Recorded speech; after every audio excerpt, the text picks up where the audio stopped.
Mr. JK here, and welcome to the Fat Electrician video that I stated I was going to do today, and I will do today. This is the Watermelon, it is the Watermelon War, America's Stupidest International Incident. Again, as always, by the Fat Electrician. This is actually a pretty short one, so yeah, that's a plus in my books.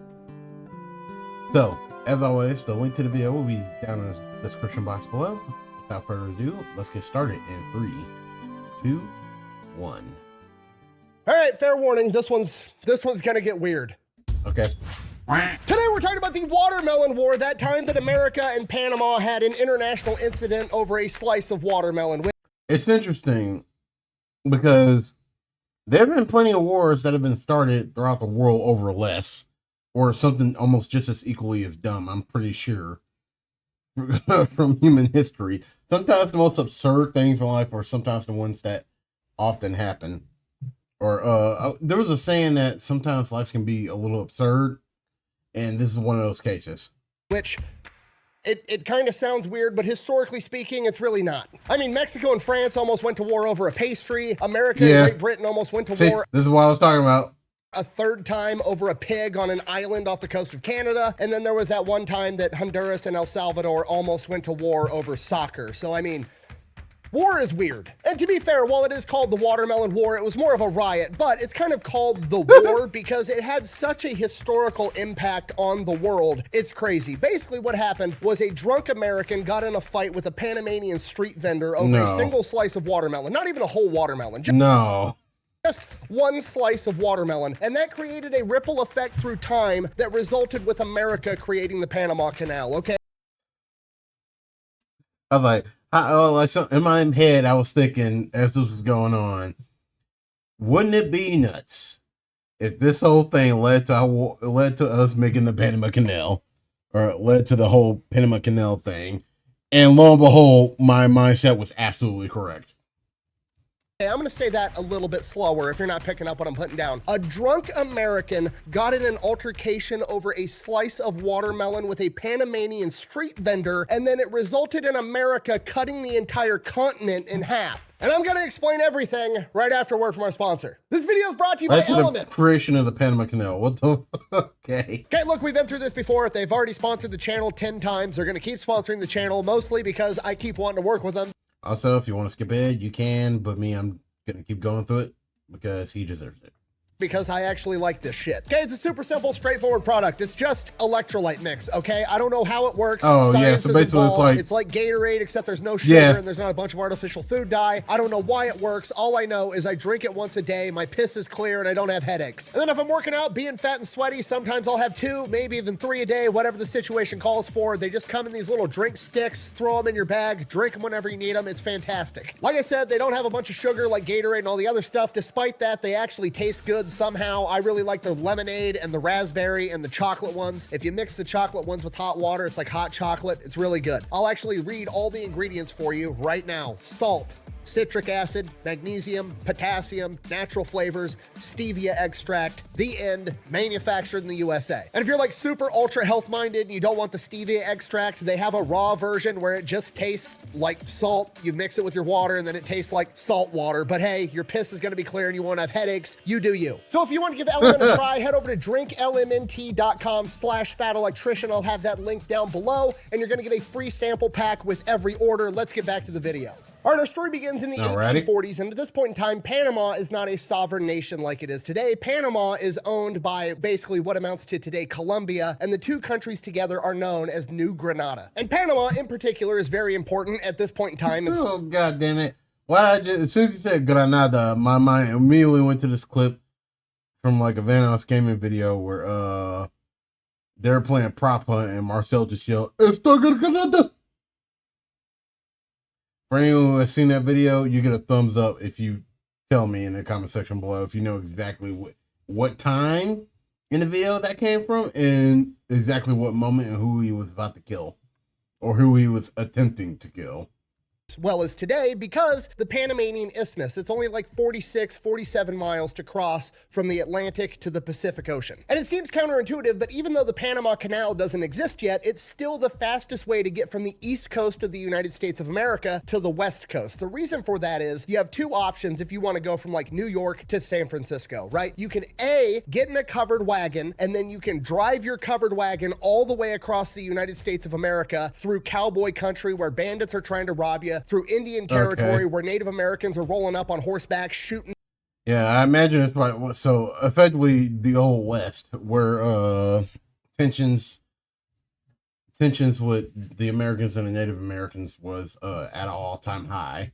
Giant fucking toothpicks at for obvious reasons. The entire time, and if you make it, the entire voyage takes you like 6 months. Option B, you can go to New York City, hop on a boat, take that down to Panama, walk 47 miles across the Panamanian Isthmus, hop on another boat, take that up to San Francisco, and that voyage is only going to take you 4 to 6 weeks and is way safer. Because of this, pretty much every major superpower in the world wants control of Panama because they control how fast you can get from the Atlantic to the Pacific Ocean, which is a humongous deal. America's looking at Panama like, how do you guys feel about democracy? The British are looking at Panama like, hey, how would you guys feel about having a king? And the government of New Granada realizes they need to get something figured out. Otherwise, one of these countries is going to invade, go to war with them, and potentially take over Panama. So they decide they're going to team up with one of these world superpowers, and the superpower that they pick is the one that's closest. They're going to team up with America, and they create the Bidlack Treaty in 1846. And what the Bidlack Treaty essentially says is, okay, Panama is its own sovereign nation. We're going to allow you to have your military here. We're going to allow you to transport things across the Panamanian Isthmus. I mean, that's incredibly fair because they, again, like you just stated, they are the closest. If I'm not going to be able to edit this video, I might as well just talk about what I can comment on as much as I can. Sorry. Yeah, so, yeah, that would be the most optimal choice at the moment because, like, okay, I got too many giant fucking cannons aimed at me. Who am I willing to stick with here? And it's like, well, we're next door neighbors, so it only makes sense. But here's the rules. In exchange for us letting you do that for free, you're going to guarantee that Panama remains sovereign. You're not going to invade us, and if anybody else tries to invade us, you're going to come back us up. That's the Bidlack Treaty in a nutshell. And America takes that deal because America's getting everything they want. They don't actually want to own Panama. They just want to be able to transport their shit from left to right, from the Atlantic to the Pacific. Damn good deal. And for a while, it works great. People that want to migrate from the East Coast to the West Coast do it through Panama. And then the main reason they end up using this entire thing is so that they can transport mail. So the U.S. mail that's going from New York to San Francisco actually travels down to Panama. The Postal Service throws it on a donkey, throws it in a canoe, takes it across the Panamanian Isthmus, loads it on another boat, takes it up to the West Coast. But then somebody in California strikes gold, and suddenly the California gold rush starts. I was like, oh, is this the gold rush? Yep.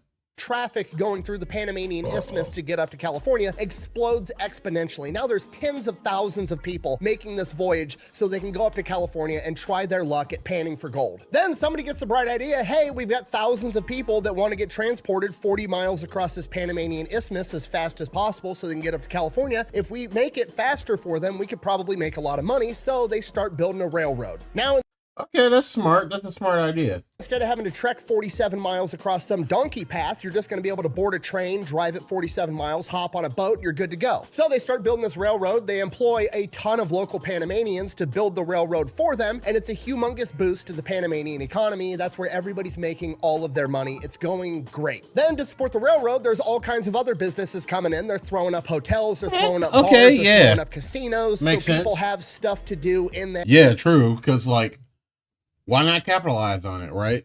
Area while they're waiting to board the train, or once they get off the train, they can buy more supplies, whatever the case is. So they're throwing up a bunch of businesses as well. And fairly quickly, it's like this little tiny America inside of Panama. There's all these different businesses. You've got all these travelers coming through, spending money. It's an economic powerhouse. Yeah, you're like, yeah, hey, you want to rest for a bit? We got hotels, we got some eateries, we got everything you need. We got everything you need in this moment. So yeah, them capitalizing on that actually makes sense. completely. But we all know the saying, more money, more problems. I'm pretty sure Gandhi said that. But regardless, because of all this new money coming in, people and organized crime come in to take advantage of it. And there's a bunch of Panamanian bandits that are robbing people and disrupting the construction of this new railroad. So that pisses off the railroad company. So the railroad company hires a guy to solve the problem, a guy by the name of Randolph Runnels, who was a Texas Ranger up until this point. Just for the record, everybody thinks a Texas Ranger is like some weird state of Texas version of like the FBI, which today it kind of is. But back in the day, the Texas Rangers were basically Green Berets. These were special forces dudes that were going out into the wilderness and fighting off We got some more Texas lore, I see. Native American tribes using guerrilla warfare tactics. These were not the guys that you wanted to fuck with back in the day. You come to the wrong place to dog wade, boy. That's right, old man. Watch those fancy shoes.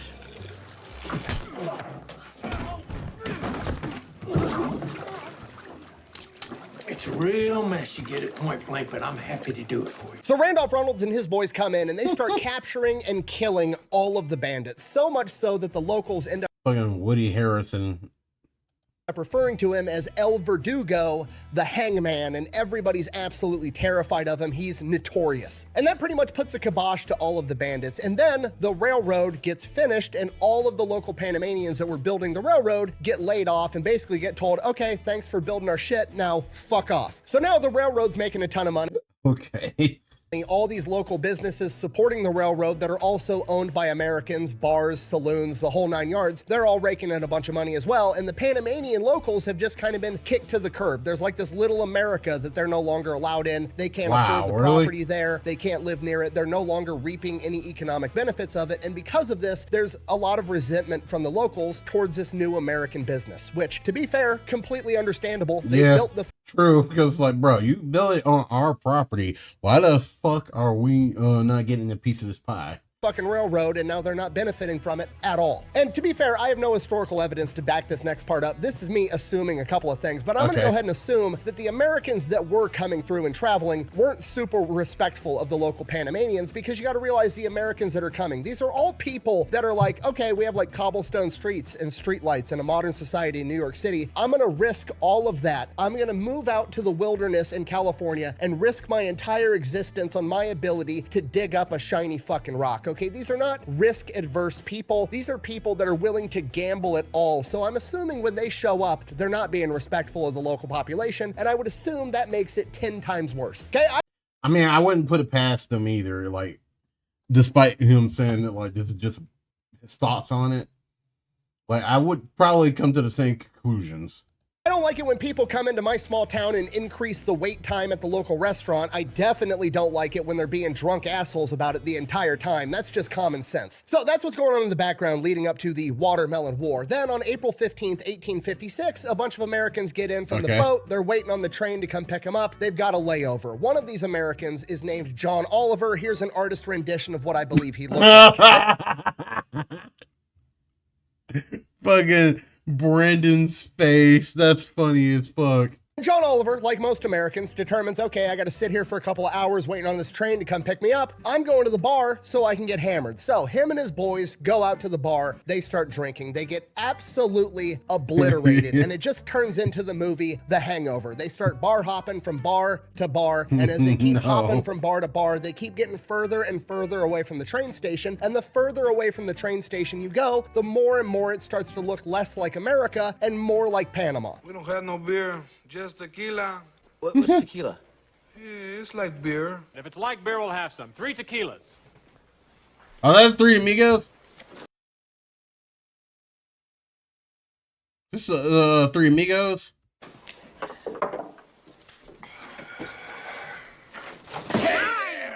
Now, somewhere along the line, they cross paths with a Panamanian street vendor that's selling slices of watermelon by the I bet you some people were like, what the hell is a Three Amigos? Very funny movie. You should check it out. of Jose Luna. And depending on which source you want to read, there's two different versions of what happens next. Version number one is that John Oliver is being a drunk asshole. He walks up, grabs a slice of watermelon from Jose's cart, just starts eating it, and refuses to pay. Version number two of the story is that Jose Luna kind of does the tourist trap thing where the local street vendor comes up and like makes it seem like he's giving you a gift for free, and then after you know, put it on or you start eating it, he then expects you to pay him. Regardless of which version of that story it was, the fact of the matter is Jose Luna now believes that John Oliver owes him a dime for this slice of watermelon, and a dime for a slice of watermelon at this point in time, I was like, yeah, well, like, what's that in today's money? Is an outrageous sum of money. There it is! It's beautiful! Take your hat off, boy, that's a $1 bill! So they get into an altercation over this watermelon, they're arguing back and forth, and finally one of John Oliver's buddies, whose name has been lost to time, but here's an artist rendition of him. Bro, stop. He decides that he's had enough of hearing about this. He'll just pay for the watermelon. So, like an adult trying to de-escalate the situation, he pulls a dime out of his pocket and then overhands it at Jose's face, hits him right in the forehead. Oh, At this no. point, Jose, pissed off, pulls out a knife, to which John Oliver, being the American in the situation, does what Americans do. Pulls out a gun. Out a gun. So now we've got a standoff. Okay, things are tense. Everything is frozen. We've got a knife. We've got a gun. They're standing there. Everything's going fine. Everything's going great. This is the point where everybody's like, okay, you got your dime. We're gonna leave. We're clearly the assholes here. Everybody can just go about their merry way. But then one of Jose Luna's buddies, whose name also has been lost to time, so we're just gonna go ahead and call him Hose B. Hose B jumps in and tries to grapple the gun away from John Brother name. Oliver, and during this altercation, the gun goes off and shoots an innocent bystander. Oh, no. Ah, you mother...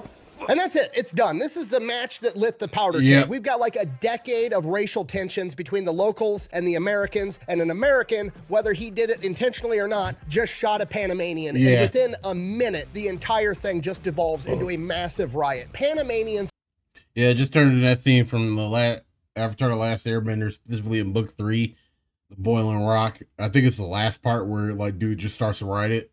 are coming out of everywhere with clubs and rocks and sticks and knives and machetes and whatever else they have, and just start beating the shit out of the Americans. all this over a watermelon. All this over a watermelon. And the riot just keeps growing and growing and growing, and eventually they're in the American part of town. They're looting and destroying all of the American businesses, the bars, the hotels, all of it. They're destroying and stealing absolutely everything. The Americans don't know what to do, so they all fall back to the train station. They barricade themselves inside, and they're sending out telegrams asking for help, and those get cut short because the Panamanians start ripping down the telegram lines. They rip up one of these phone poles and start using it as a battering ram, trying to get inside the train station. They're gonna kill absolutely everybody. Then the Panamanian cops show up. The Panamanian cops are kind of like this middle ground of like, they're Panamanian. They're probably also very frustrated with America being drunk assholes inside their country all the time, but also they're working for the city. The city understands that that's bringing in a ton of money, so they kind of have a vested interest in just squashing the entire riot. They're not really gunning for the Americans like everybody else.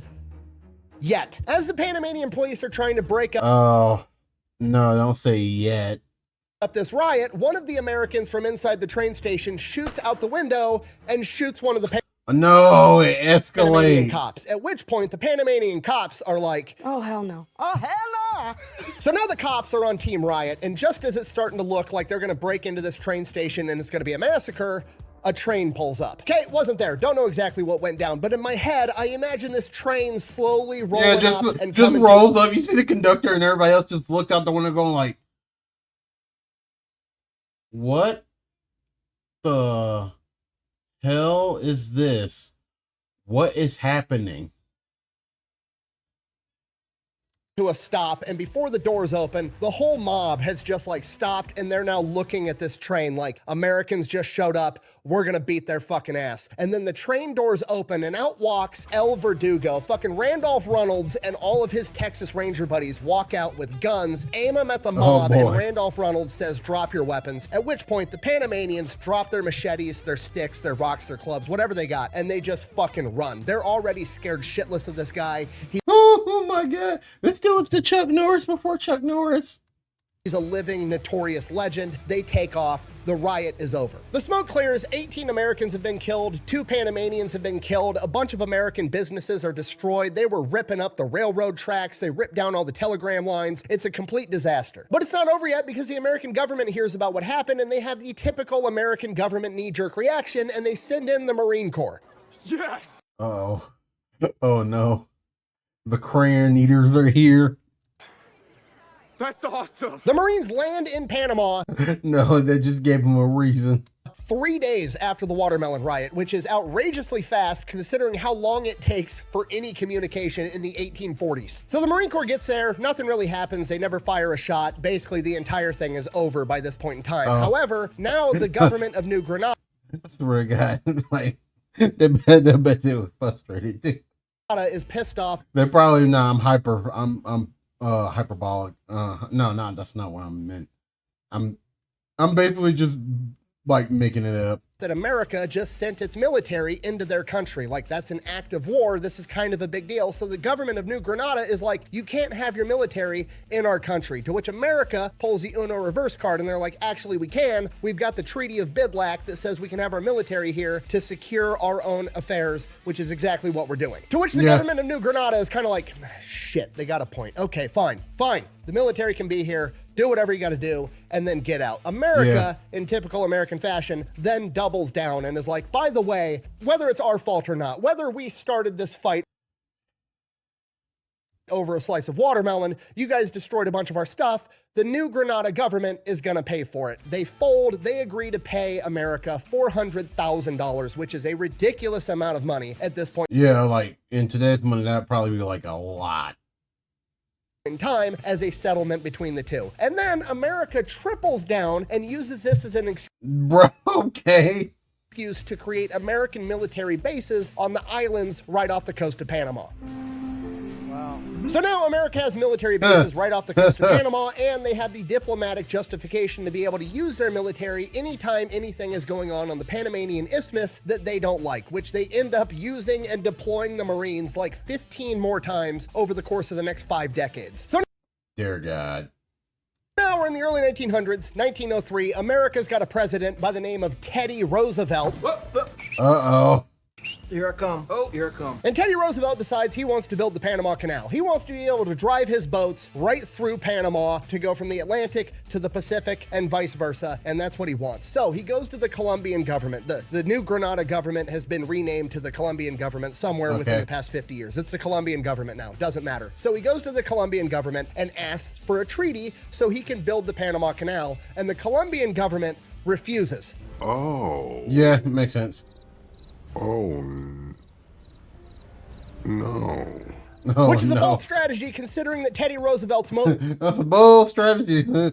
Cotton, we'll see if it pans out for him. Most famous quote is, "Speak softly, but carry a big stick," which is literally a reference to you should always use diplomacy first, and if diplomacy doesn't work, you should use force. And at this point in time, a lot of the Panamanians were really upset with the Colombian government because Greater Colombia kind of treats Panama like a backwater. They're not investing in infrastructure. They're not really treating them as an equal part of the country. So there was a lot of resentment built up there. So Teddy Roosevelt goes in and is like, basically, hey, look, if you guys have a revolution, America's gonna back you, which is kind of the nudge they needed. So they start a revolution trying to get their own independence from Colombia, and Teddy Roosevelt sends the American Navy and gunships to block Colombia from sending a few moments later any reinforcements.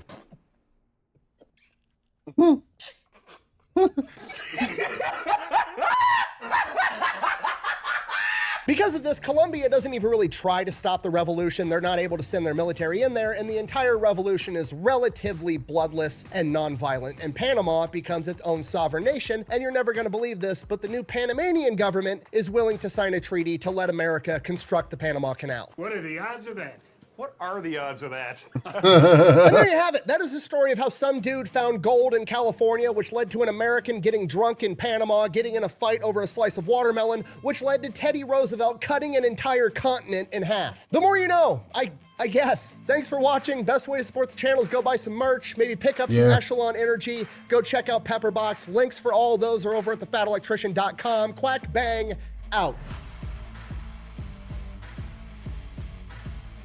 There's so much. There's so many seconds. Not gonna lie, I pride myself on never using clickbait. If I tell you that prohibition led to 2 billion pounds of cheese being in an underground cave in Missouri, I mean it. And if I tell you that a slice of watermelon made Teddy Roosevelt cut an entire continent in half, that's exactly what happened. See you later. Okay, yeah. See you later, man. All right, ladies and gentlemen. That is the end of the video. Thank you all for joining me today. And I'll see you all next time. Peace.